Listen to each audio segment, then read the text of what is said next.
Welcome to the bold analysis, ladies and gentlemen. I have missed you for the last 2 days. Yes, Frank has been standing in for me for the last 2 days. Yeah, because there was something very urgent we had to do. One of our subscribers here had lost a relative. Yes, and so we really had to come through for her. And thank you very much for behind the scene team. Yeah, Team Bolt. I know we reached out to some few. Yeah, we were able to come through for Edna Mwangi. And may the soul of the mother rest in eternal peace. Thank you very much for the team that were behind the support, and we were able to do it successfully. Ladies and gentlemen, there is a reason why when William Ruto brought into government the ODM members, there was a question that every Kenyan was worried about. And that was whether the president will be able to seed ground for the new crop, for the new cabinet to reign and really make independent decisions and policy, streamlining policies in different ministries. Because for the last 2 years, the president was touted as a man that is running a one-man show. So there was every reason to look at how things are gonna run. But just on that, there is something that Oparanya said over the weekend. And again today on Monday, I have seen the Treasury, the outgoing CS Njuguna Ndung'u, handing over reports to John Mbadi.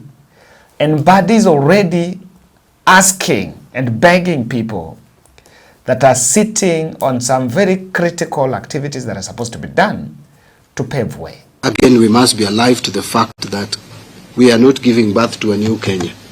Maybe the mindset, we would try to change a few things so that we resonate and respond to new challenges. There are a few things that I would want to mention, Professor, based on what you have said. I think on payroll, starting with payroll, and that takes me to cost-cutting measures. Clearly, if we cannot integrate our payroll system from the state departments to IFMIS, which is our parent accounting system, and all the way to KRA, then we don't know what we are doing. So anyone who is standing on the way of that reform, please give way. I just want to put it that way, that person must give way. Please allow Kenya to move forward. Don't be an obstacle. That is not why you are put in that office, to be an obstacle for good things. So payroll reforms must be done. And Prof, I want to give my commitment that we are going to work hard that that is done. Something else to talk about is the issue of procurement and supply chain management. This is an area that we don't have option. We don't have an option now that resources have become scarce. We must prudently and efficiently use public resources by making procurement system efficient and not open or prone to abuse. So this thing we have talked about of end-to-end procurement, please, as a national treasury, we must make sure it works, it succeeds. If there are people who have been benefiting from the chaotic system, you are benefited enough. Now allow Kenyans to get value for money. That's what I would say. That now let Kenyans get value for money. Second last maybe comment I would want to talk about is, and Professor, I recognize that already reforms had started at the Kenya Revenue Authority. Those reforms must continue, because really if we were collecting 22% at one point, and for a long time 18% of our GDP, and now we have gone down to below 15%. If we could increase our revenue collection to GDP by just even about 3%.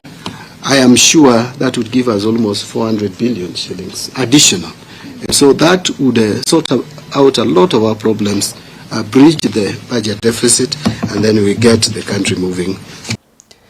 In near sense, there is something Mbadi is saying, that there are some oligarchs that are already sitting on some reforms, some payroll reforms that are done, because Mbadi is asking for the overhaul of reforms and streamlining of the procurement measures, because we have little resources, so they have to be used prudently. And I wanted to listen to the two sound bites of both Mbadi and Oparanya, because it is going to show us the starting point. And in this podcast, you will understand why we are saying rigidity and protectionism policy that is really monopolizing power in Ruto regime is a big problem that he must address. And so, first, can you listen to John Mbadi? So that was in the Treasury.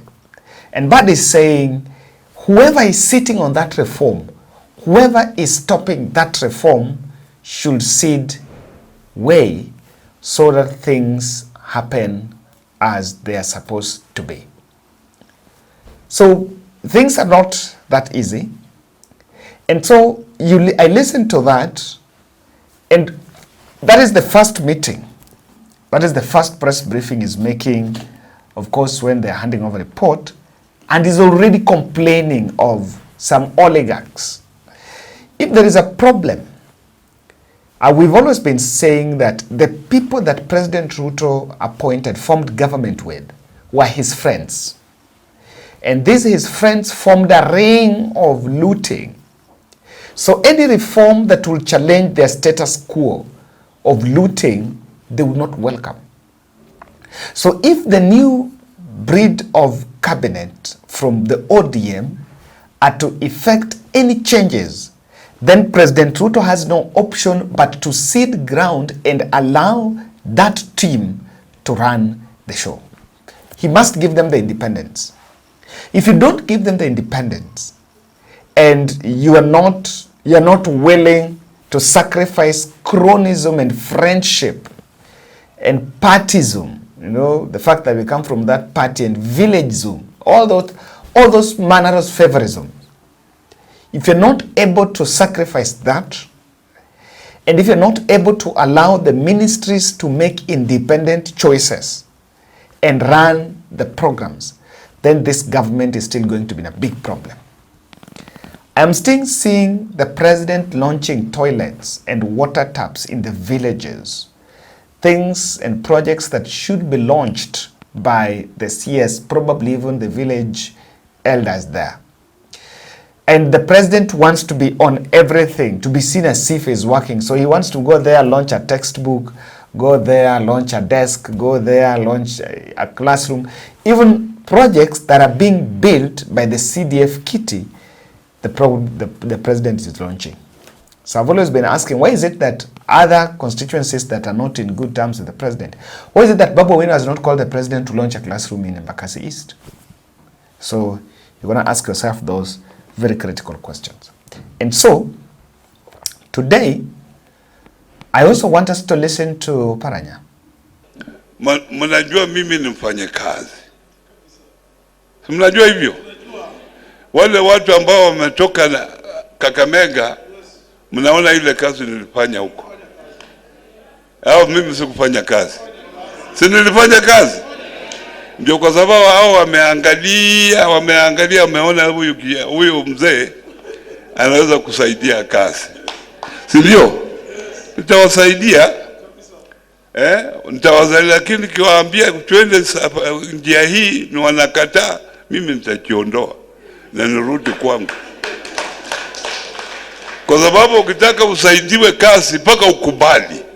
Si ndio? Ukubali kusaidiwa. Lakini ukiwa hapo, tukiwa hapo na wewe sasa unajifanya mjuaji, utakuwa na shida. Si ndio?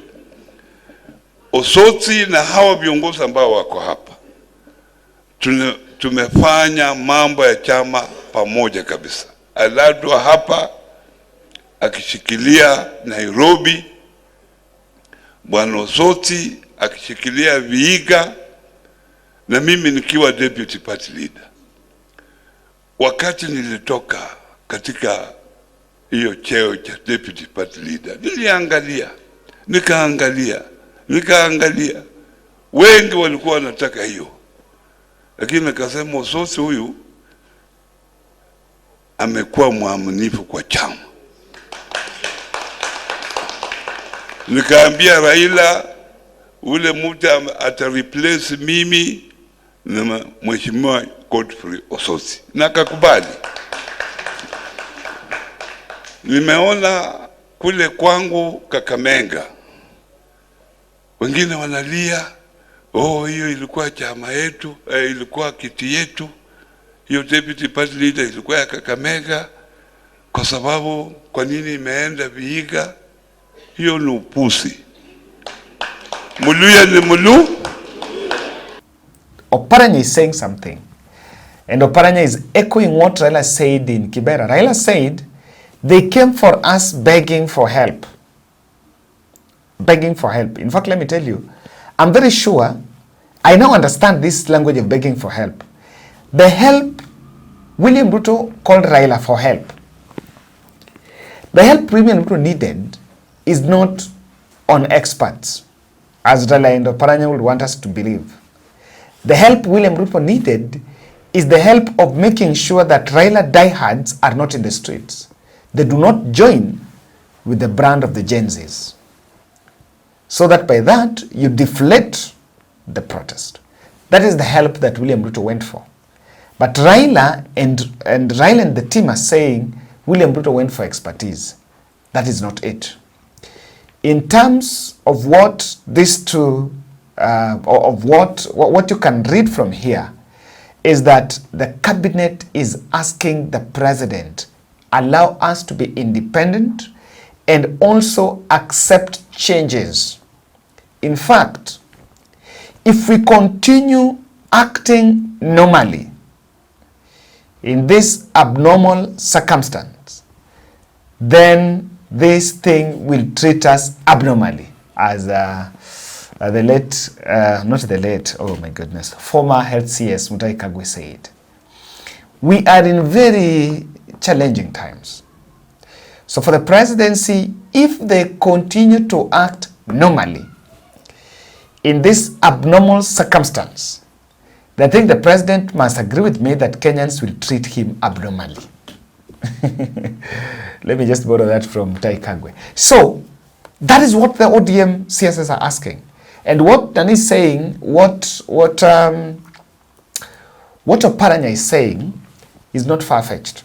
In fact, let me tell you, the cabinet secretaries under Kenya Kwanza that were picked, the Moses Kurias and the others, they could see challenges, but they did not have an exit route. Because you exit to where? Today, if Oparanya is to exit, Oparanya can exit and go back to ODM and vie for senator in Kakamega and support Boni Alole for governor in 2027, and he will get that senator. John Mbadi can still go back and vie as an MP in Suba and get that MP seat.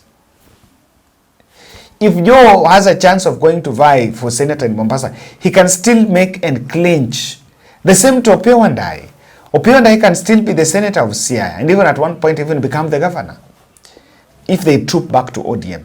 But the other brand of the team that were with the president, they were in a fix. They did not have an exit route. Now that is the difference between the 4 ODM appointees and the other cabinet slots that were given to Ruto's friends and the UDA party members. They owe the loyalty to the president. Now this team owe the legal loyalty, official loyalty to the president. But they also owe some loyalty to their party. So what these people are also demanding, and I think this is what TM is standing for, and probably it is part of what William Ruto really have to juggle with. Last time, when there was bipartisan talks, there was the issue of cost of living. And the President Ruto said, no, that is a responsibility of the sitting government. And so ODM and Azimio can tell us anything, but don't talk to us about policies, because we are the ones that are employing those, that are implementing those policies. We are the body mandated by the people of Kenya to implement the policies.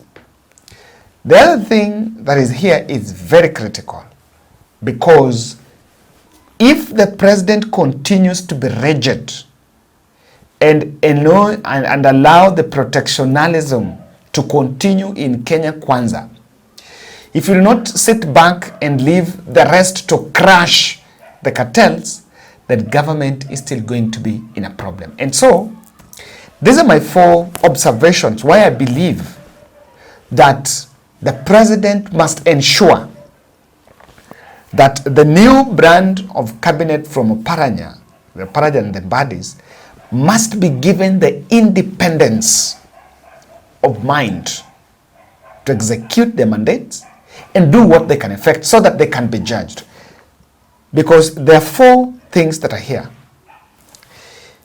The oligarchs around William Ruto are working behind the scene, and they're looking sort of other mechanisms to mudsling and slander the new cabinet.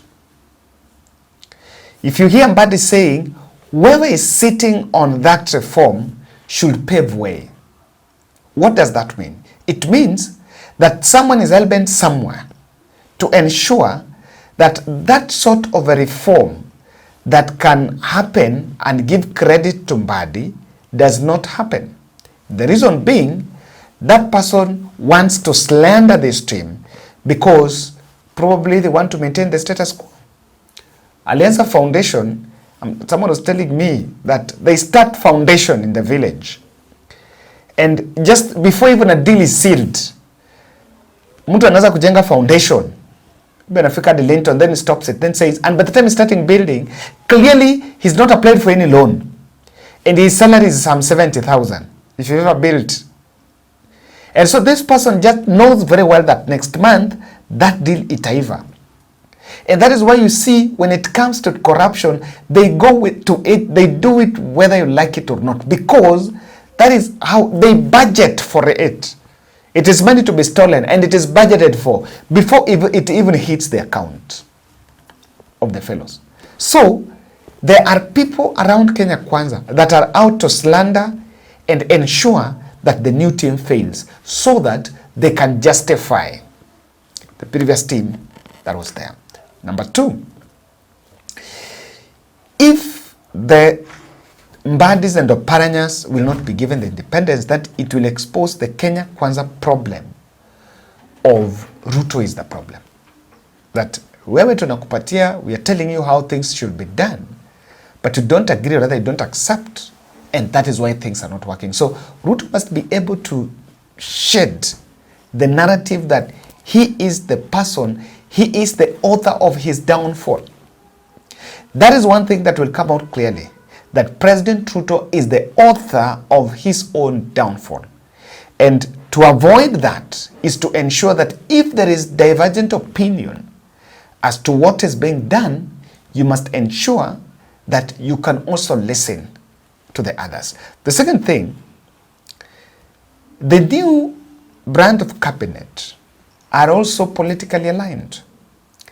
And when they realize, because there are 2 things, there is government, being in government, and there is your political career.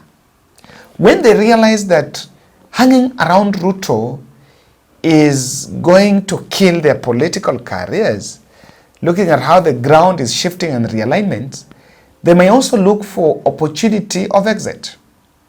That is it. So if you don't give them that independence, you will find a ground, you will create an enough ground for them to exit. Now, Ruto also runs the risk of having an opposition layer within government. And opposition layer within government is the most lethal thing to happen, because Raila Odinga will be fed with any sort of document and leakage. And if they want to expose government, they will expose. And it will not wonder. For example, they can give documents to Raila to leak.